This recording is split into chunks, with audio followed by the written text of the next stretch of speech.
How to fix Windows 11 cannot access shared folder and drive, network error, issue, problem. So if you want to fix Windows 11 cannot access shared folder and drive, network error, issue, problem, then what you need to do is you just need simply go with your File Explorer at first.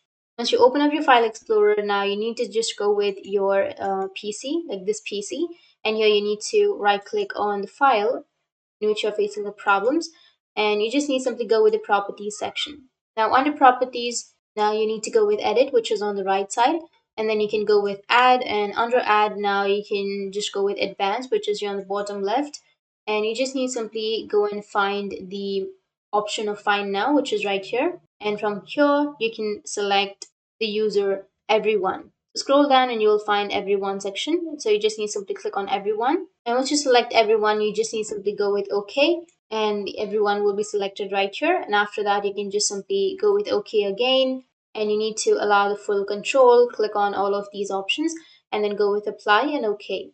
And once you've done, then you can just go with your other device and then try opening the drive or the folder, and your problem will be fixed. So that's it. And if you have any questions, feel free to comment below. Thanks for watching.